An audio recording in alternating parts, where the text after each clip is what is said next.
Hey everyone, Gator here. Welcome to what promises to be a truly harrowing, yet incredibly important, story. Before we begin, I encourage you to find a comfortable spot, because I'm about to set the perfect, unsettling backdrop for our journey into the Livestreamed Nightmare, Takakota's unspeakable torture and death. It's a case that exposes the coldest corners of human cruelty, and I want to guide you through every unsettling detail. Prepare yourselves, because the truth of what happened here is beyond words. Part 1, The Frantic Call and Immediate Aftermath. I remember the shock in the dispatcher's voice, the raw desperation on the line. "My son is unresponsive right now," a man, Al McCann, pleaded. It was December 13, 2019, in Dayton, Ohio. His 10-year-old son, Takakota Collins, lay unconscious. I could hear Al's heavy breathing, his words tumbling out. "He's a child with a lot of medical issues," he told the dispatcher, struggling to give his son's age. "He's 11 years old." The dispatcher, calm amidst the chaos, instructed Al to begin CPR.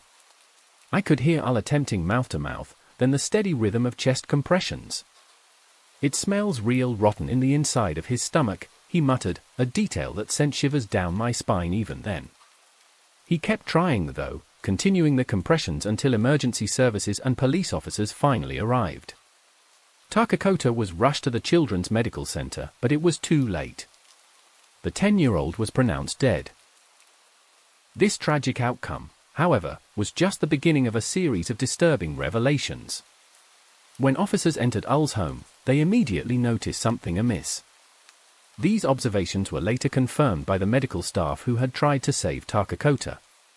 Following these discoveries, Al was taken to the police station for questioning.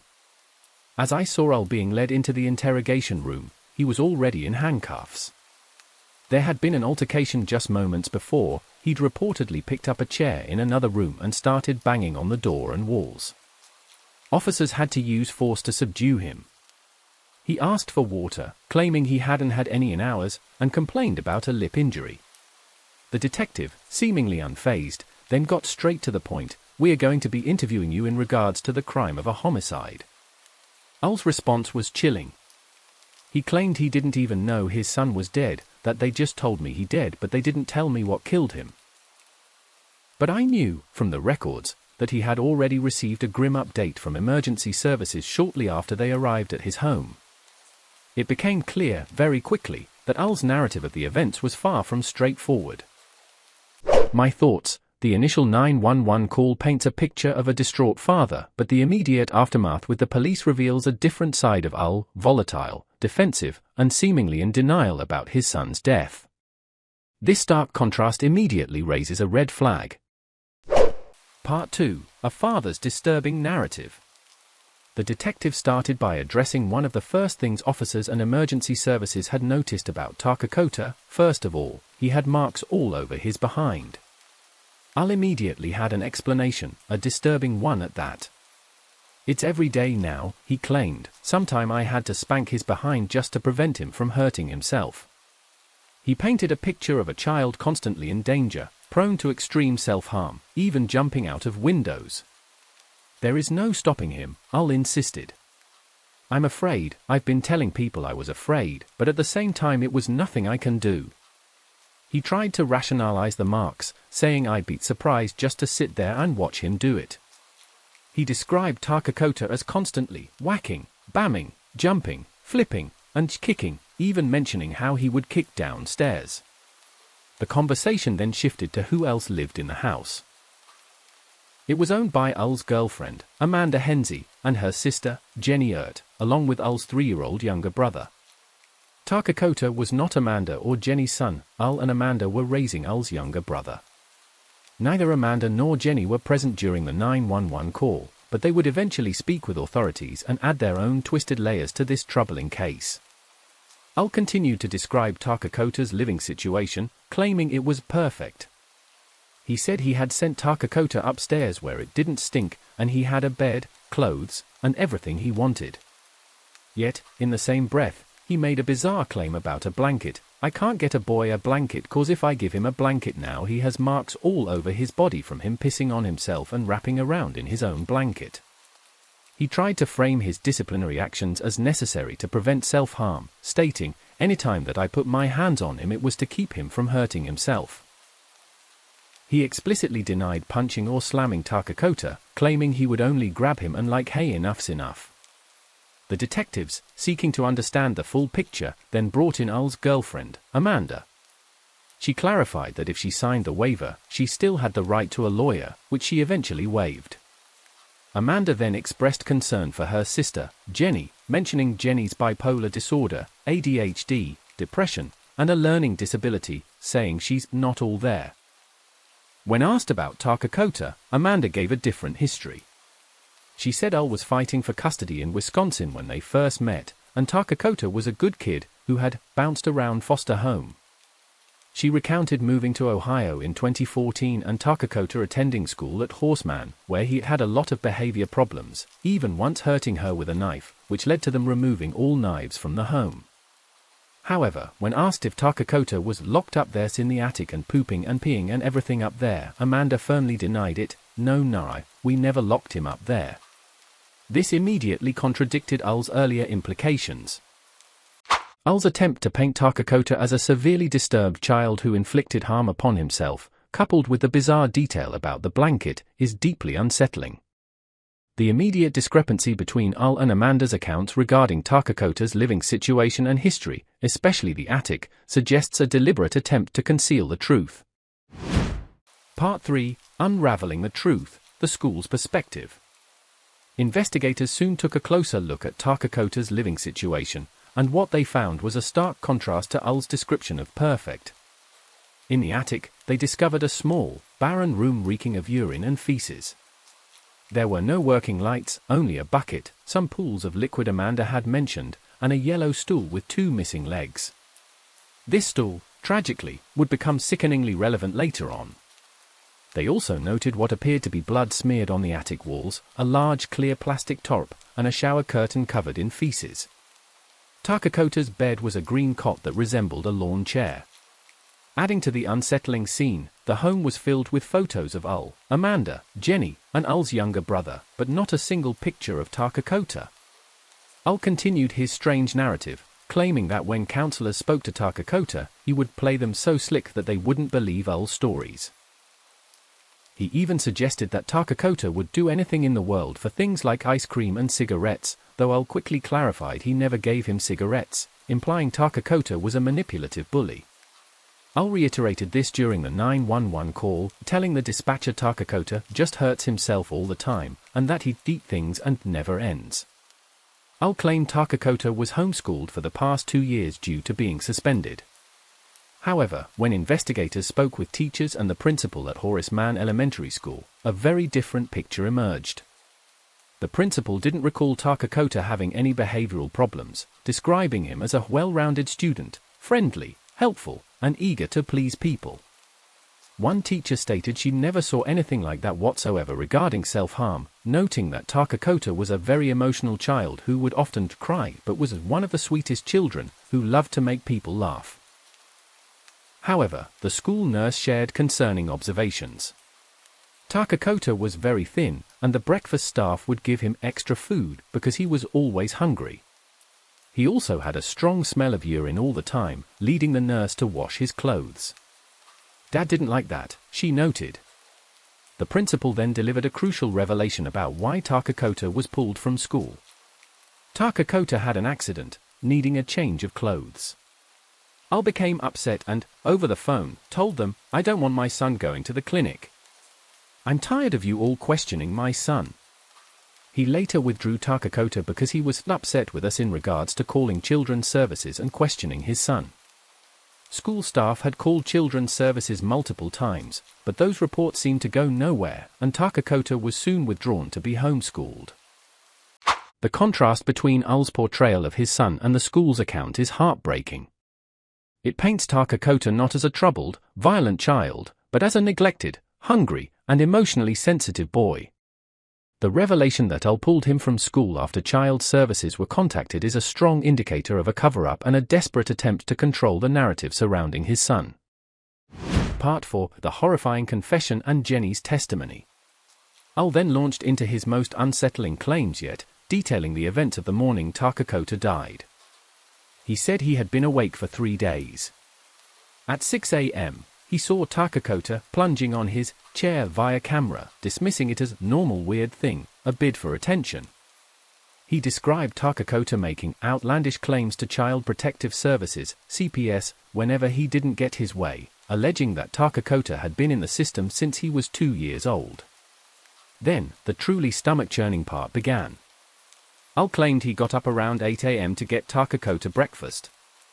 He found his son laying on his top in the attic with it in his butt. Al recounted, "I grab it out, blood squirt, and it started dripping." He put Takakota in the bathtub, trying to clean the wound, and assessed whether he needed to go to the emergency room immediately. He claimed, to the I'm not the doctor, it didn't look that bad, just his butthole with a little blood and a little swollen. He then chillingly added, "I seen his butt swollen and his legs and his arms and all that, but I see that every day." Al said he sent Takakota back upstairs after bathing him. Later, while sitting on the couch, he heard Takakota cry, "Dad, help!" Al claimed he immediately called the police 5 minutes later, after rinsing Takakota off. He went upstairs, found Takakota talking, but then he just quit talking to me. He described Takakota's eyes moving and doing his normal thing, his freak out. He claimed Takakota was unclothed, stating he didn't give him clothes because he's going to spoil them right away. Amanda, however, stated Takakota had jeans and khaki pants, but she had to throw 99% of them out, and only have a couple pairs left. Investigators found no clothing in the house that would fit Takakota. Al also revealed that he had a camera set up in the attic to watch Takakota. When asked why the police couldn't see the camera's view, Al mumbled about it working. Sometime it works, sometime it don't.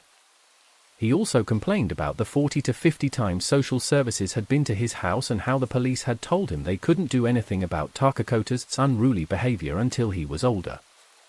Amanda and Jenny provided their alibis for the day. Amanda claimed she woke up around 1 p.m., then left with Jenny to run errands, including going to the bank and Walgreens. By the time they returned, police were already there. Finally, Jenny, Amanda's sister, was brought in for questioning. She was visibly distressed, stating, "I'm not comfortable with this. I'm going to tell everything, I guess. I'm not going down prison no more, 'cause they always says if anything happens we're all going down." She confirmed that Amanda had told them they would all go down for it. Jenny's testimony about Takakota was horrifying and completely contradicted Al. She said she moved in 3 years prior to help take care of the boys. She revealed that Takakota was kept in the downstairs room and later in the attic because he was misbehaving, 'cause he was pooping everywhere. She confirmed he would refuse to use the bathroom and use it on himself every night. But then she detailed the escalating abuse. First he started spanking him, putting him in the corner, then it escalated from there. Then he would stop punching him, kicking him, elbowing him in the gut, smacking him across the head and everything, and then he recently started using a taser on him. She also mentioned a metal spatula that Al used to beat him with. Jenny then confirmed the camera in the attic. They kept a camera up there to watch him. She clarified it was live feed, not recorded. Al had even contacted police on November 18, 2018, complaining that Takakota was cussing at him and Amanda, and going to the bathroom on the floor, asking them to take Takakota to a juvenile justice center. Al's detailed account of the injury, combined with his casual admission of seeing Takakota's body swollen every day, is truly sickening. Jenny's testimony, confirming the systematic abuse, the use of a taser and a metal spatula, and the constant surveillance, is the crucial piece that shatters Al's fabricated narrative. It exposes a child living in hell, subjected to unimaginable cruelty, all under the guise of discipline. Part 5, The Unheeded Warnings. I learned that Al had contacted the police about Takakota on November 18, 2018. He told them Takakota was being unruly, cursing, and going to the bathroom on the floor. He even wanted the officers to take Takakota to a juvenile justice center. The police report noted Takakota was limping, an injury Al attributed to his son jumping out of an attic window the night before. When asked why there was no cast, Al claimed Takakota cut it off. What struck me was that the officers never mentioned entering the home or asking Takakota for his side of the story before they left. But Al wasn't the only one to reach out to authorities. About 7 months before Takakota's death, on May 14, 2019, Takakota's mother, Robin, made a frantic call to the police. She told them, "I need to speak with somebody about doing a welfare check on my son who I believe is in danger right now." She suspected Al was abusing him and hurting him, and that Takakota was too scared to tell anybody because Al wouldn't let him speak to anyone, having pulled him out of school. She gave them full permission to speak with him alone. Robin explained that Al had full custody. She had learned Al's address only after he was caught for drunk driving. She voiced serious concerns. He locked him in his room, he tried to jump out a window, he sent him to school in a diaper, he pulled him out of school, he whips him with a belt, just a bunch of stuff that's very concerning to me. She believed the abuse was ongoing, citing Al's angry phone calls, threats of group homes, and demeaning language. She just wanted an officer to speak to her son one-on-one, to make sure he was safe. Officers were dispatched, but Al wouldn't let them inside, speaking through the screen door. He brought Takakota to the door, who was properly dressed, soft-spoken, polite, and gave no indication of distress. The officers wrote that they couldn't see any injuries through the screen door. Crucially, they didn't speak to Takakota alone, as Robin had requested. Once again, the police left Takakota with his father, without further investigation. The repeated failures of the system to intervene, despite direct pleas from Takakota's mother and even some concerning reports from school staff, are agonizing. It's clear there were numerous missed opportunities to save Takakota, leaving him trapped in a horrific situation. Part 6: The Unspeakable Act. The detectives returned to Al's earlier, disturbing claim about Takakota plunging something. Al clarified he saw Takakota doing this on a yellow stool thing with the light off in the attic. He described it graphically, his putting the chair leg in his "but that's what you're saying he's doing?" the detective asked. "Yep," Al confirmed. He tried to claim he wasn't sure if that's what Takakota was doing or if he was just taking another piece, as every night he'll get up and do stuff like that. When Jenny was questioned about the stool leg, she dropped another bombshell: he would make him sit on it with his legs wide open. This was part of a twisted punishment. She further claimed that Al had hidden the broken stool legs, one behind the TV, the other in a laundry basket. Al's description of removing the object from Takakota was casual, almost clinical. "I ripped it out so quick, squirting blood everywhere, just a real little bit." But Jenny's account of that morning was a radically different, and far more horrifying, version of events. She stated that Takakota was stumbling that morning and that Al had elbowed him in the back while he was using the bathroom, then started feeding on him, before turning to drown him in the bathtub, threatening to do so because Takakota wouldn't clean his shorts. Jenny continued, saying Al then took Takakota back upstairs, threw him out, and made him lay on his stomach, hands behind the back, and stepped on it. Then, she recounted, Al made him lie in bed, and Takakota was at the back of him, doing something Jenny couldn't see. Finally, Al threw him back off the bed, dragging him. Jenny said she was later woken by Amanda crying and freaking out because Takakota wasn't breathing, which prompted them to leave. This contradicted both Al's and Amanda's timelines. Jenny also revealed that Amanda wanted to talk to a friend at Walgreens for advice of what to do because her friend told her "don't run 'cause I'd look bad." This indicated Amanda knew much more than she was letting on, and Jenny even claimed Amanda was the one who told Al to call 911. Yet, in her own interview, Amanda continued to feign ignorance about Takakota's extensive injuries, claiming she didn't look at his body or notice the marks on his face or the cut on his ankle. My thoughts: the depravity described by Al, and corroborated and expanded upon by Jenny, is beyond comprehension. The details of the stool leg and the drowning incident paint a picture of deliberate, sustained torture. Amanda's denials are infuriating, showing a shocking lack of empathy and a clear attempt to disassociate herself from the horrific abuse. Part 7: A Web of Lies and a Mother's Grief. Jenny further confessed that Takakota gets beat on every day pretty much, and that when she tried to get him medical help, Al would come up with an excuse saying Dakota is crazy and he does self-harm. Tragically, Jenny also admitted that Takakota confided in her, seeing her as a safe person, but she didn't want to hear his thoughts. Back in Ul's interrogation, his statements remained callous. He claimed he didn't think he killed his child, but was more concerned with the cause of death, suggesting maybe somebody else did.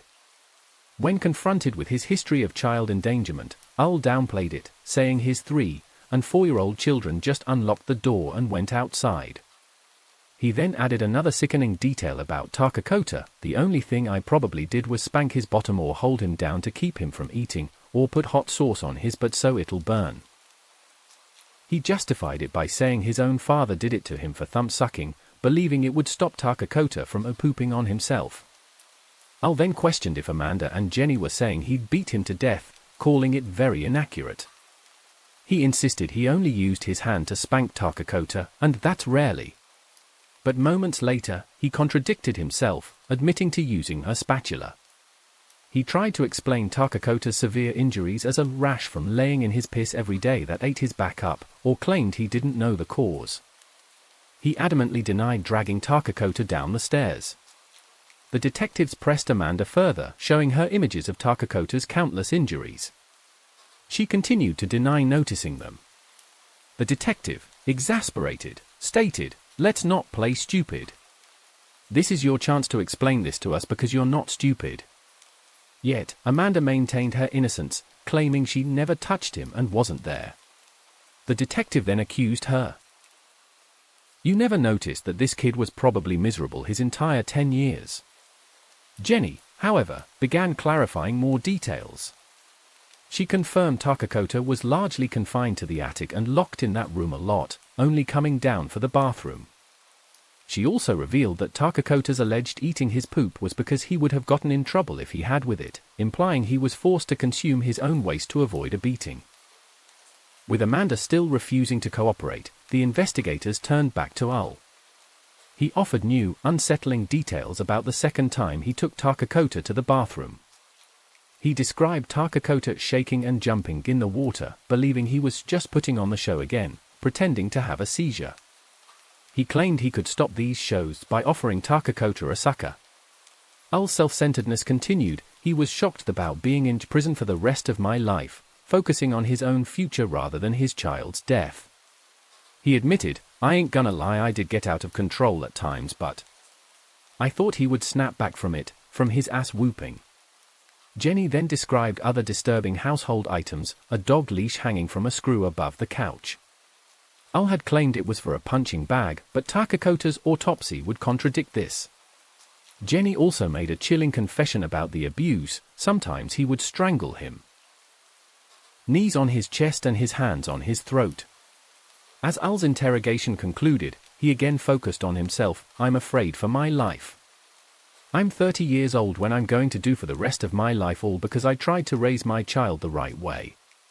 He feared the death penalty. Ul was charged with murder and child endangerment. At the hospital, he was overheard saying multiple times, "He must have drowned because I did not beat his ass that bad today." The heartbreaking task then fell to investigators to inform Robin, Takakota's mother, of his death. "So he beat him to pretty much, right?" she asked, her voice filled with anguish. She confirmed that Ul had threatened to kill Takakota, beat him, and specifically mentioned beating him with a belt because he believed his son was gay. Robin had ceased answering his calls due to the trauma.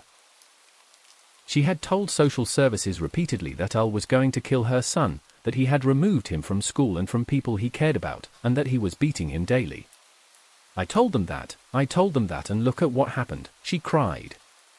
She expressed rage towards Amanda. How could a woman stand there and allow him to beat on that baby like that? My thoughts: the layers of abuse revealed in this section are almost unbearable to process. The systemic nature of the violence, the depravity of the punishments, and the horrific details like the hot sauce and forced consumption of waste paint a truly evil picture. Ul's self-pity and continued attempts to justify or deny his actions are infuriating. Robin's cries of "I told them that" highlight the catastrophic failures of the protective services, leaving a child to die despite desperate warnings.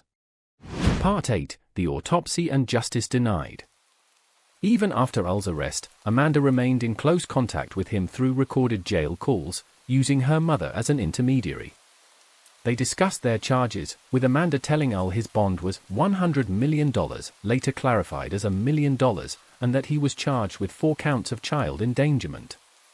She reassured him, "That's the story, stick to it, you always got to be my witness." They even talked about Takakota, with Ul reminiscing about his last days and Takakota saying, "Daddy, I love you." They also discussed Jenny, hoping to discredit her. Amanda told Ul she had informed them about Jenny's mental condition, predicting Jenny won't be able to handle it on the stand because she's too crazy. In another call, they spoke in code about Jenny, calling her a dog that needed to shut up and tame it, implying threats if she continued to talk to the police. Despite these attempts to control the narrative, Jenny did speak to the police again.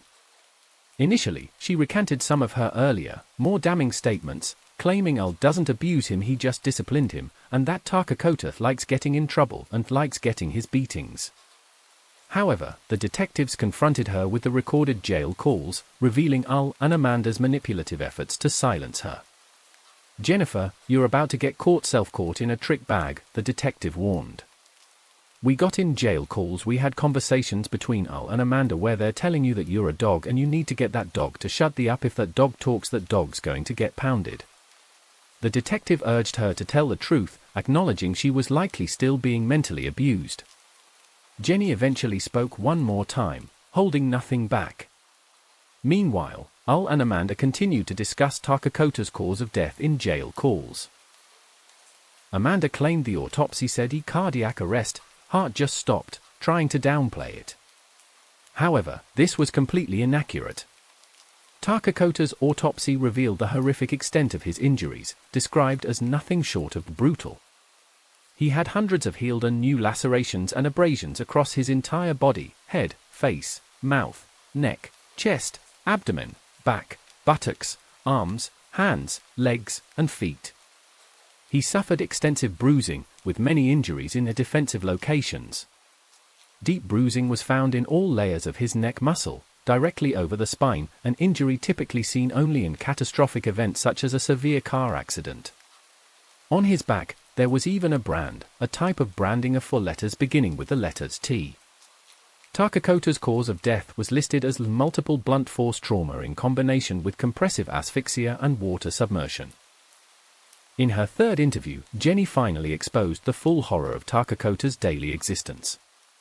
She explained that the surveillance system was not for monitoring self-harm, but because Ul forced Takakota to stand in specific punishment positions for hours on end, sometimes for nearly 24 hours. She demonstrated these positions, standing with hands behind his head or back, or bending over with arms spread out. If he moved, he was beaten. The purpose, Ul claimed, was to make him start listening and stop bedwetting. Jenny also sadly reaffirmed that Takakota believed he just likes getting in trouble and likes getting his beatings, a clear sign of severe psychological trauma from the abuse. Following this interview, both Amanda and Jenny were arrested for child endangerment. Amanda still tried to communicate with Ul via her mother, but this was eventually stopped. Ul's friend also called him, warning him that Amanda and Jenny had turned against him and were terrified of him. Despite Amanda's attempts to protect herself, Jenny ultimately pleaded guilty. My thoughts: the autopsy results are a chilling testament to the prolonged and brutal torture Takakota endured, making Ul and Amanda's denials and attempts to manipulate the narrative even more enraging. Jenny's final, courageous testimony, despite the manipulation she faced, finally brought to light the unimaginable conditions and psychological torment Takakota suffered daily. It's a testament to the power of truth, even when it comes from the most difficult places. Thank you for enduring this incredibly difficult story with me. The details of Takakota's short life and tragic death are a stark reminder of the hidden atrocities that can occur and the importance of speaking up. Let his story be a call to action for vigilance and compassion. Until next time, stay safe.